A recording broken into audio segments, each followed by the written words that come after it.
মায়ের দোয়াটাও কবুল, বদদোয়াও কবুল। ভয়ঙ্কর কিন্তু, মা দোয়া করলে কবুল হয় কিন্তু বদদোয়া করলে কবুল হয় না। এরকম হলে it was not a big deal, এটা বড় সমস্যা ছিল না। কিন্তু দোয়া করলেও যেমনি কবুল, বদদোয়াটাও কবুল। এজন্য খবর আছে না নাই? لبيك اللهم لبيك لبيك لا شريك لك لبيك মায়ের এক ধার দুধের দাম, কাটিয়া গায়ের চাম, পাপস বানাইলেও ঋণের শোধ হবে না। এমন দরদি ভাবে কেউ হবে না আমার মাহাগো, এমন দরদি ভাবে কেউ হবে না আমার মাহাগো। ঠিক কি না? বিষ্ণু বললেন লাউ কাতাআতা জিলদাক, গায়ের চামড়াগুলো কেটে কেটে রোদে শুকিয়ে যদি মায়ের পায়ের দুইটা জুতাও বানিয়ে দাও, ছোটবেলা যে দুধ খেয়েছো সেটার এক ঢোক দুধের শোধ আদায় হবে না। এজন্য মা যে কি কষ্ট করে। এখানে বেশিরভাগই আমরা নর্মাল প্রসেসে পৃথিবীতে এসেছি, তাই না? সিজারিয়ান বেবি খুব কম, থাকলে এক দুইটা।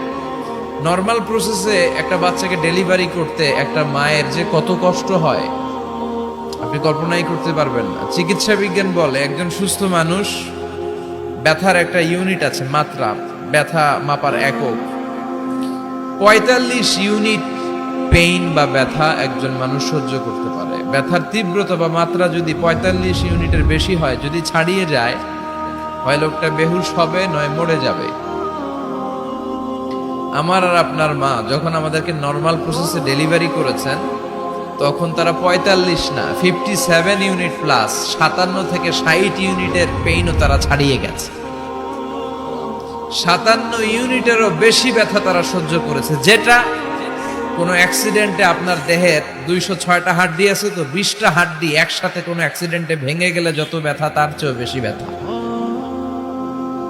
এজন্য মায়ের মনে কষ্ট দেয়া যাবে, মায়ের মনে কষ্ট দিয়ে জীবনে কেউ সফল হতে পারে নাই।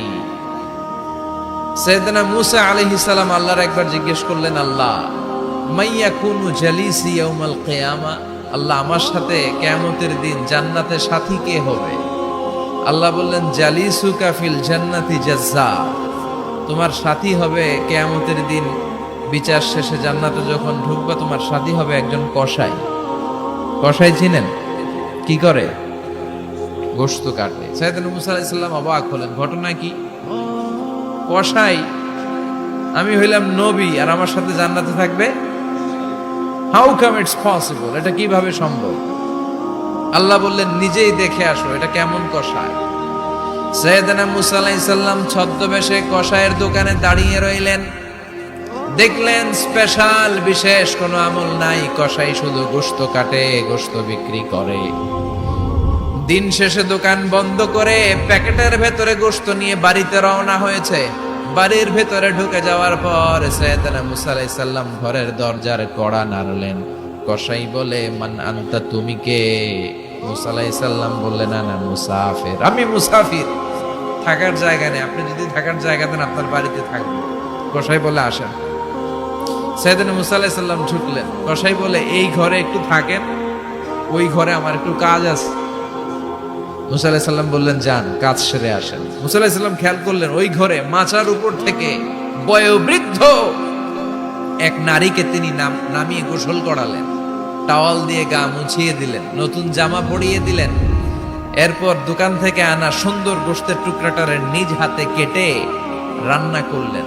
তারপর রুটি বানালেন আর গোশত আর রুটি হাতে নিয়ে ওই মহিলার মুখে তুলে দিচ্ছেন। মহিলা খাচ্ছে, খায় আর বিড়বিড় করে কি যেন দোয়া পড়ে।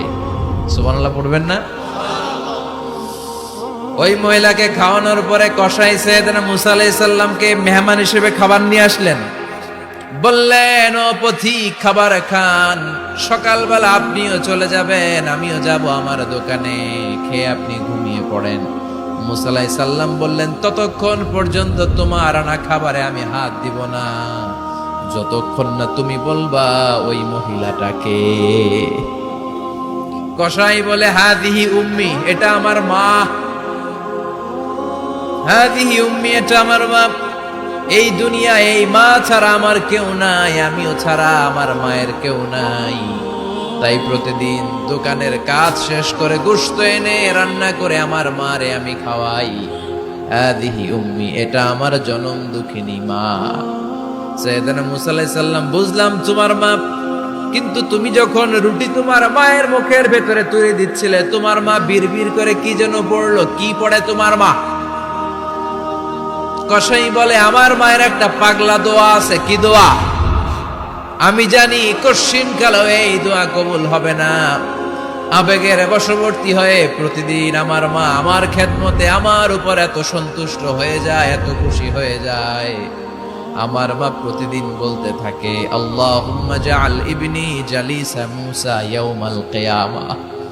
ও আল্লাহ, আমার ছেলের খেদমতে আমি এত সন্তুষ্ট, আমার ছেলের উপর আমি এতটাই রাজি খুশি।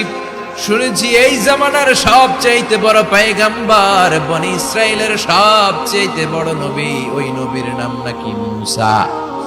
ও আল্লাহ, আমি এত কিছু জানি না, এত কিছু বুঝি না, এত কিছু চাই না। তোমার দরবারে শুধু একটাই চাওয়া, একটাই ফরিয়াদ, তুমি আমার ছেলেরে কিয়ামতের দিন মূসার সাথে হাসর নসিব করে দিও।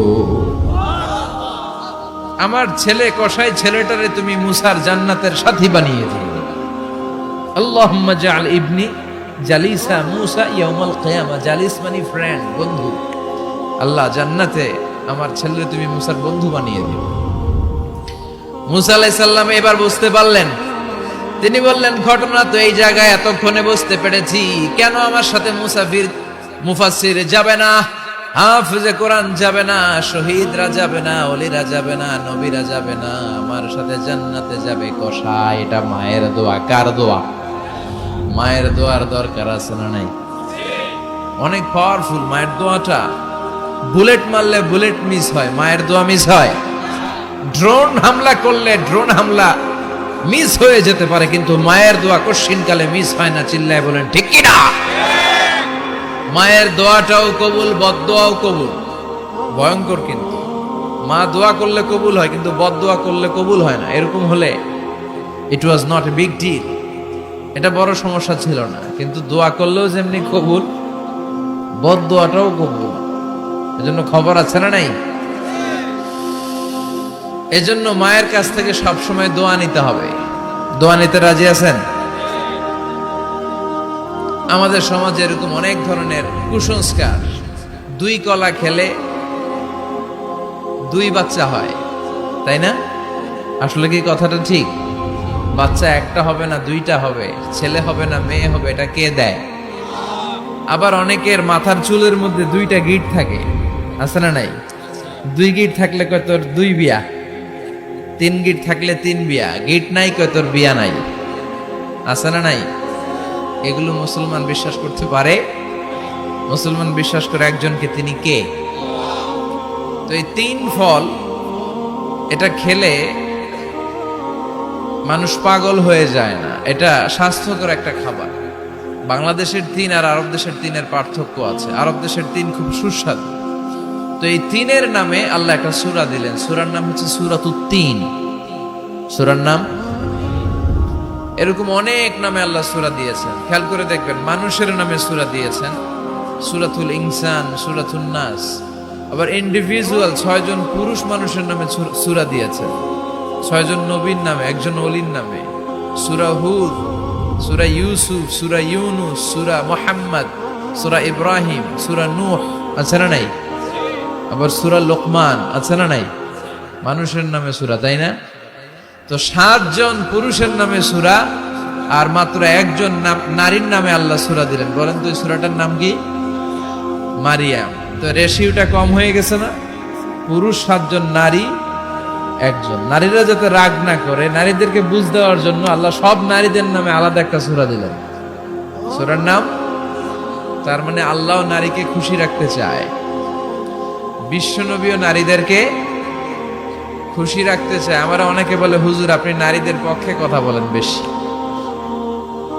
আমি সবার পক্ষেই বলি, যার যেটা অধিকার তাকে সেটা দিতে হবে, ঠিক কিনা? নারীরা সম্মানিতা, তাদেরকে সম্মান দিতে হবে। বিশ্বনবী তাদেরকে সম্মান দিতেন। মায়েশাকে বিশ্বনবী সবসময় আগে সালাম দিতেন। সুবহানাল্লাহ পড়েন। খাদিজা রাদিয়াল্লাহু তাআলা আনহাকে আল্লাহ তাআলা আরশের উপর থেকে সালাম পাঠিয়েছেন। এজন্য নারীদেরকে সালাম দিবেন বেশি বেশি। ঘরে সুখ শান্তি নাই, অনেকে বলে ঘরটা নাকি জাহান্নামের টুকরা, কারণ সালাম নাই। সালাম মানে শান্তি। সালাম মানে কি?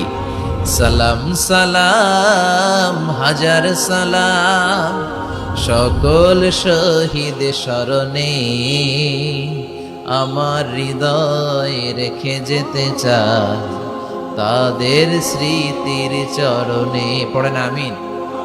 সালাম মানে চিল্লায় বলেন। জান্নাতীরা যখন জান্নাতে ঢুকবে, ফেরেশতারা জান্নাতীদেরকে কি বলবে? সালাম, শান্তি। Enter the paradise with peace and security. শান্তি এবং নিরাপত্তার সাথে জান্নাতে ঢুকে যান। এজন্য ঘরটারে শান্তিময় বানাতে চাইলে সালাম দিতে হবে। কি দিতে হবে? আজ থেকে স্ত্রীকে সালাম দিবেন তো ইনশাআল্লাহ। পড়েন। আমার মাইকের আওয়াজ যদি বোনদের কানে যায়, মাদের কানে যায়, আপনাদেরও বলি, আপনারাও আগে আগে সালাম দিবেন। এই দৃশ্য বাচ্চারা দেখলে বাচ্চারাও সালাম শিখবে, ঠিক কিনা? মা খাদিজার ব্যাপারে আল্লাহ বলেছেন, জিব্রাইল তুমি যে খাদিজারে আমার পক্ষ থেকে সালাম দিয়ে দাও, আর খাদিজারে বলে দাও জান্নাতে খাদিজার জন্য এমন ঘর আমি প্রিপেয়ার করে রেখেছি যেই ঘরের ভিতরে কোনো নয়েজ নাই, কোনো আওয়াজ নাই, কোনো ডিস্টার্ব নাই, আছে শান্তি। সুবহানাল্লাহ। কারণ বিশ্বনবীর জন্য খাদিজা নিজের ঘরটার এরকম নয়েজহীন, কোলাহল মুক্ত, শান্তিময় করে রেখেছিলেন। বিশ্বনবী কোলাহল পূর্ণ দাওয়াতি কাজ শেষ করে যখন ঘরে যেতেন, কলিজাটা ঠান্ডা হয়ে যেত। বিশ্বনবীর জন্য এমন একটা ঘর রেখেছিলেন মা খাদিজা, ওই ঘরে বিশ্বনবী যখন প্রবেশ করতেন, বাইরে যত মারপিট হয়েছে, মারামারি হয়েছে, কাফেরদের যত অত্যাচার সহ্য করেছে, ঘরে ঢোকার সাথে সাথে নবী সব ভুলে যেতে। এত মায়া, শান্তি, প্রশান্তির ঘর খাদিজা বানিয়েছিল। এজন্য আল্লাহ বলেছে, জিব্রাইল খাদিজারে বলো, খাদিজার জন্য এমন জান্নাত আমি রেখেছি যেই জান্নাতে কোনো সাউন্ড নাই, আওয়াজ নাই, ডিস্টার্ব নাই, কোলাহল নাই, কোনো নয়েজ নাই। চিল্লায় পড়েন আল্লাহু আকবার। এজন্য মায়েরা খাদিজার জীবনী থেকে শিক্ষা, স্বামীর জন্য ঘরটারে প্রশান্তিপূর্ণ করে রাখবেন। প্রশান্তির একটা জায়গা যেন হয়।